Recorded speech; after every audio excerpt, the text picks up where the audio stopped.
Hello student, good morning. Urban transportation engine સિસ્ટમની અંદર આપણે સેકન્ડ ચેપ્ટર ચાલે છે, જેની અંદર આપણે લાસ્ટ ટાઈમ ટ્રાવેલ ડિમાન્ડ વિશે જોયું હતું કે ટ્રાવેલ ડિમાન્ડ કોને કહેવામાં આવે છે. જે તમારી ટ્રીપ જનરેટ થાય છે તેનું જે શું કહેવાય, ઓરિજિનથી લઈને જે ડેસ્ટિનેશન સુધીનો જે ટાઈમ છે કે જે ટ્રાવેલ એક જગ્યાથી બીજી જગ્યા પર તમે જાઓ છો એને તમારી ટ્રાવેલ ડિમાન્ડ કહેવામાં આવે છે, ટ્રીપ કહેવામાં આવે, સોરી. ઓકે, તો પછી જોયું હતું કે ઓરિજિન એટલે આપણે જ્યાંથી સ્ટાર્ટ કરીએ એ, અને ડેસ્ટિનેશન એટલે જ્યાં આપણે પહોંચવાનું હોય એ. પછી એનો કોન્સેપ્ટ જોયો હતો. પછી એના જે બે ફેક્ટર્સ છે, લેન્ડ યુઝ અને એનું શું હતું બીજું તમારું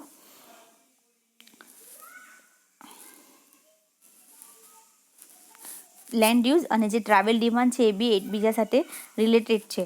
plus trip purpose, land use અને ટ્રીપ પર્પઝ એ ટ્રાવેલ ડિમાન્ડ સાથે મેજર આસ્પેક્ટ છે કે લેન્ડ યુઝ છે તો કેવી રીતે એનો યુઝ થાય, પ્લસ ટ્રીપનો પર્પઝ શું છે, કયા કારણથી તમે ટ્રીપ કરો છો. તમારું એજ્યુકેશનલ ટ્રીપ છે, પછી રિક્રિએશનલ, કોઈ પણ અલગ અલગ ટાઈપનું જે ટ્રીપ હોય છે તે. પછી એના પર કયા કયા ક્લાસિફાઈ થાય છે ડિસિઝન. તો ફર્સ્ટ ઓફ ઓલ કે ડિસિઝન લઈએ આપણે ટ્રાવેલો. પછી ચોઇસ કરીએ ડેસ્ટિનેશનથી કઈ જગ્યા ઉપર જવું છે. પછી કઈ રીતે જવું છે, ગાડીથી, પબ્લિક ટ્રાન્સપોર્ટેશનથી, કેવી રીતે, ને કયા રૂટથી જવું છે. બરાબર, અહીંયા સુધી આપણે જોયું હતું. બરાબર, હવે એની આગળ આપણે જોવાનું છે એરવા કે systematic representation of sequential decision making, કે કઈ રીતે આપણે ડિસિઝન લઈએ છીએ એનું સિક્વન્સ શું હોય છે. કે ફર્સ્ટ ઓફ ઓલ આપણે ડિસિઝન લઈએ ટ્રાવેલનું, કે હા મારે ટ્રાવેલ કરવું છે, એ ફર્સ્ટ આપણો સ્ટેપ આવે. એના પછી આપણે શું સ્ટેપ લેશું કે decision on choice of destination, કે કયા ડેસ્ટિનેશન ઉપર જવું છે. મારે અહીંયાથી માર્કેટ જવું છે તો મારા માર્કેટની વચ્ચે માર્કેટથી હું બીજી કોઈ જગ્યા પર બી જાઉં તો જે લાસ્ટ હોય તે મારું ડેસ્ટિનેશન ગણાય. એના પછી કયા મોડ ચોઇસ, બરાબર છે, decision to travel, destination choice, mode choice અને રૂટ ચોઇસ. આ પ્રમાણે આપણું આખું શું થાય છે, ડિસિઝન લેવાય છે કે આ રીતે સિક્વન્સમાં જાય છે. ઓકે, કયા મોડથી અને કયા રૂટથી જશું એ. All of even today transportation demand is analyzed sequentially.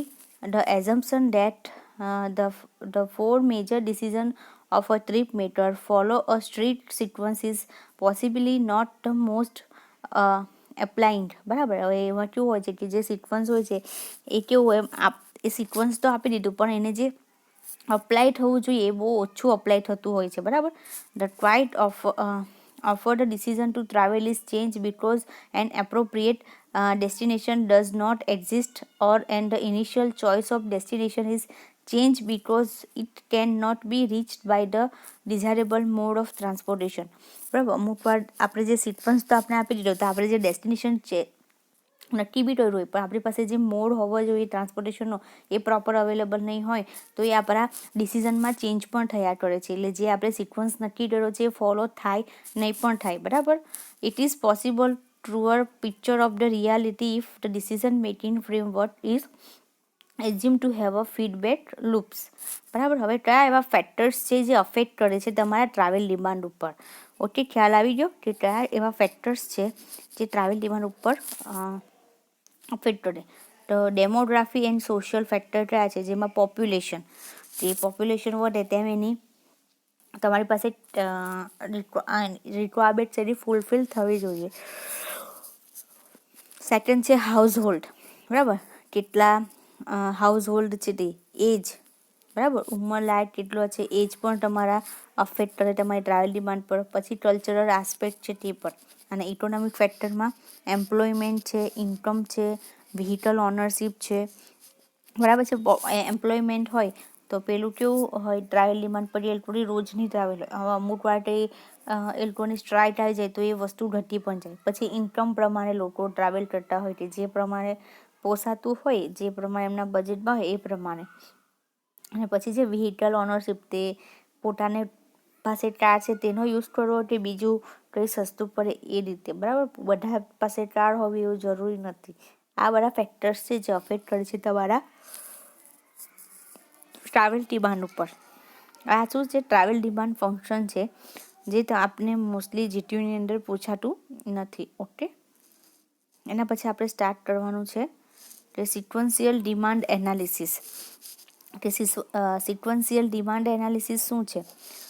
As stated earlier, even though the assumption of the existence of the strict sequence in the decision-making process of a potential trip matter may be debatable. Generally, sequential demand analysis is used to determine the travel demand. Sequential demand analysis આના માટે કરવામાં આવે? Travel demand find કરવા માટે શું કરવામાં આવે? Sequential demand analysis કરવામાં આવે છે. As will be seen throughout this section, even with this simplified assumption of the sequential decision making, the analysis of transportation demand remains sufficiently complex. બરાબર છે. જે ટ્રાન્સપોર્ટેશનની ડિમાન્ડ છે કેવું છે? થોડી કોમ્પ્લેક્સ છે એનું એનાલિસિસ કરવું. તો એના માટે આપણે આ સિક્વન્શિયલ ડિમાન્ડ એનાલિસિસ જોવાનું છે. A figure shows the systematic of the sequential demand analysis procedure. Figure આપી છે. The figure attempt to not only the illustrate the logic of the analysis procedure but also give the names of the different classes of models used to mathematically describe each division making phase of the analysis procedure. આ જે પણ આપ્યું છે એમાં કયા તે મેથેમેટિકલીથી માંડી કેટલી પ્રોસિજર એનાલિસિસ છે બધું જ તમને આની અંદર એનું નામ સાથે આપી દીધું છે. જો આ રીતે છે. આ સિક્વન્શિયલ ડિમાન્ડ એનાલિસિસ પ્રોસિજર છે. તો ફર્સ્ટ ઓફ ઓલ અહીંયા છે ઇનપુટ, તો કન્ડિશન છે અને પેલામાં ઇનપુટ વેરિયેબલ્સ છે. ઓકે, એવી કઈ કન્ડિશન હોય ને વેરિયેબલ્સના આધારે આની અંદર આપણે જોવાનું છે. બરાબર. તો ફર્સ્ટ ઓફ ઓલ છે તમારા એની અંદર ઇનપુટ કન્ડિશનની અંદર તો સોશિયો ઇકોનોમિક નીડ્સ, પછી સોશિયો ઇકોનોમિક સ્ટેટસ અને નેટવર્ક કન્ડિશન. બરાબર. ફર્સ્ટ ઓફ ઓલ ઇનપુટ કન્ડિશનમાં શું આવે? તમારું સોશિયો ઇકોનોમિક જરૂરિયાત શું છે? બરાબર. પછી સોશિયલ ઇકોનોમિક તમારું સ્ટેટસ શું છે? નેટવર્ક કન્ડિશન કેવી છે એ. ત્યારે ઇનપુટ વેરિયેબલ્સમાં સોશિયો ઇકોનોમિક જરૂરિયાત અને નેટવર્ક વેરિયેબલ્સ. હવે ડિસિઝન ટુ ટ્રાવેલ. તો ડિસિઝન ટુ ટ્રાવેલ કરો એટલે તમારું શું થાય? ટ્રીપ જનરેશન મોડલ થાય. બરાબર. પછી ડેસ્ટિનેશન ચોઇસ કરો તો તમારું ટ્રીપ ડિસ્ટ્રીબ્યુશન મોડલ બને. હવે ડિસિઝન ટુ ટ્રાવેલ લીધું એટલે તમારી એક વસ્તુ જનરેટ થઈ, ટ્રીપ જનરેટ થઈ. હા, મારે ટ્રાવેલ કરવું છે. એટલે આ જે તમારો ચાર્ટ છે તે આ બંને બી એકબીજા સાથે કનેક્ટેડ છે. પ્લસ આની આ રીતે પ્રોસેસ થાય છે અને આની આ રીતે પ્રોસેસ થાય છે. બરાબર. પછી છે ડેસ્ટિનેશન ચોઇસ. તો એમાં ટ્રીપ ડિસ્ટ્રીબ્યુશન મોડલ કેટ આવે? ડેસ્ટિનેશન ચોઇસ તમારા બહુ બધા ડેસ્ટિનેશન હોય. તમે ભલે સ્કૂલે જતા હોય તો વચ્ચે માર્કેટ જતા થાવ, કોઈ પણ વસ્તુ થતા થાવ તો તમારી ત્યાં ડિસ્ટ્રીબ્યુટ થશે તમારી ટ્રીપ. પછી મોડ ચોઇસની અંદર મોડ ચોઇસ આવશે કે મોડલ સ્પ્લિટ મોડેલ. બરાબર છે. કે મોડ ચોઇસ કરો કેવી રીતે તમે જાઓ છો, કેવી રીતે બસમાં જવાના, કાર લઈને જવાના, કેવી રીતે એ. પછી એની અંદર રૂટ ચોઇસ. તો રૂટ ચોઇસ સાથે ટ્રાફિક અસાઇનમેન્ટ મોડલ આવશે. હવે તમે રૂટ ચોઇસ કરો તો તમે બેઝિકલી પહેલાં તો ફર્સ્ટ ઓફ ઓલ પ્રિપેર કરશો કે કયા રૂટ ઉપર કેટલું ટ્રાફિક થાય છે, ક્યાં થાય છે વધારે. બરાબર. કેટલા ટાઈમમાં કઈ જગ્યા પર વધારે ટ્રાફિક હોય છે. તો એના માટે તમારે ટ્રાફિક અસાઇનમેન્ટ મોડલની જરૂર પડે એ રીતે. લાસ્ટ છે તે મટીરિયલાઇઝેશન ઓફ ટ્રીપ અને volume of link of the network. કે તમારે જે પણ છે તેને ટ્રીપને તમે મટીરિયલાઇઝેશન કરો છો અને પહેલાંની અંદર શું આવે છે કે જે પણ વોલ્યુમ છે લિંક ઓફ નેટવર્ક કે કેટલી જગ્યા પર તમે જોડાઈને ગયા એ. હવે આ શું છે? સિક્વન્શિયલ ડિમાન્ડ એનાલિસિસની પ્રોસેસ છે કે જે વસ્તુ આની સાથે અહીંયા બને છે, આપણું ઇનપુટ કન્ડિશન બને છે તેટલું જ આપણું ઇનપુટ વેરિયેબલ સાથે એટલું કનેક્ટેડ છે. એટલે હવે છે કેલિબ્રેશન મેથડ છે એ જોવાની છે. કે calibration refer to the act of the evaluating and the adjusting the precision and accuracy of measurement of developed model in the context of the urban planning and forecasting.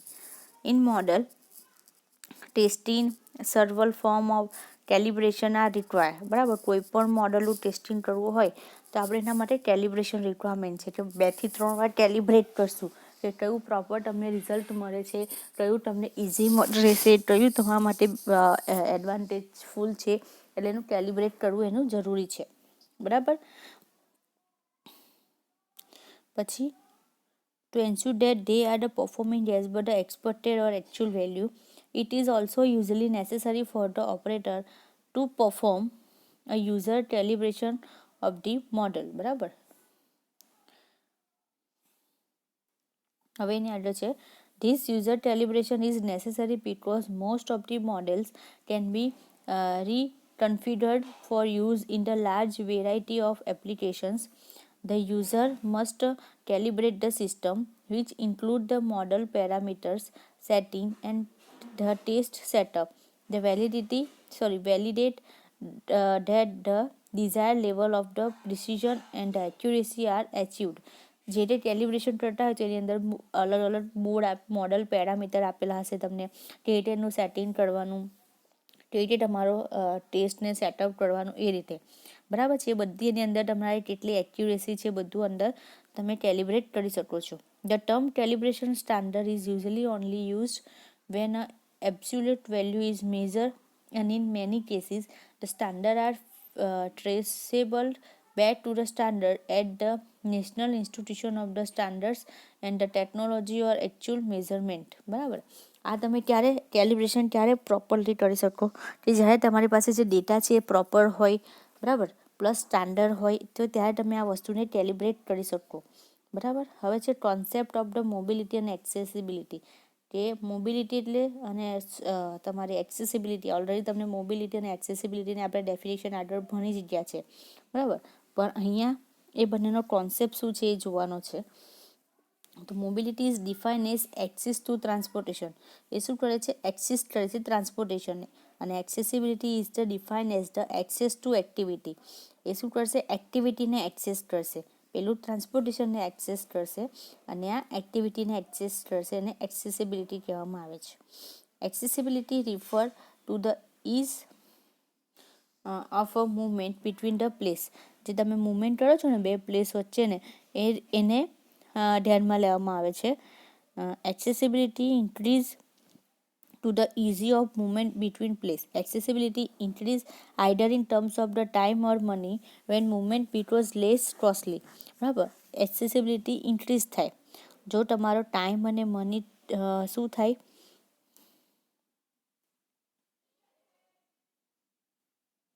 જે તમારી movement થાય છે એ જગ્યા ઉપરથી બીજી જગ્યા પર એ ઓછી કોસ્ટલી થાય જો તમારી એક્સેસિબિલિટી વધે તો. બરાબર. અને mobility is important in the travel demand model two determine the choice available to a consumer. Mobility એટલે શું? કે જે બી કન્ઝ્યુમર છે, જે પણ કસ્ટમર છે, કોઈ બી છે, એની પાસે તમારી પાસે ચોઇસ અવેલેબલ હોવી જોઈએ કે હું કઈ વસ્તુ નક્કી કરી શકું. એટલે કોઈ પણ વસ્તુ કરવું હોય તો એની પાસે ચોઇસીસ અવેલેબલ હોવી જોઈએ. Does he or she drive and have access to the automobile, or does he or she have access to the bicycle? બરાબર. કાર લઈને જાઓ કે બાયસિકલ લઈને જાઓ, એવી તમારી પાસે એવી ચોઇસ અવેલેબલ હોવી જોઈએ. As shown in figure, the accessibility is higher in a local road and is decreasing in the collector road and aeronautical road. બરાબર. ક્યાં હોય છે? જ્યાં તમારો લોકલ રોડ હોય ત્યાં એક્સેસિબિલિટી હાયર હોય છે, પણ જ્યારે તમારો કલેક્ટર રોડ હોય, એક્સેસિબિલિટી એટલે કેટલી સ્પીડથી તમે જઈ શકો. હવે લોકલ રોડ હોય તો ત્યાં ટ્રાફિક ને એ બધું તમને વધારે જોવા મળે. જ્યારે કલેક્ટર એ બધા રોડ હોય તો ત્યાંથી વધારે પડતા તમને ટ્રાફિક એટલું બધું નહીં લાગે, તમે ઇઝીલી એને મૂવમેન્ટ કરી શકો એ રીતે. જો આમાં આપી દીધું છે મોબિલિટી એરિએટલ રોડ, કલેક્ટર રોડ અને accessibility local road. Mobility is lower in a local road, increase it in the collector, and the highest mobility is terrestrial road. Mobility ક્યાં હોય છે ઓછી?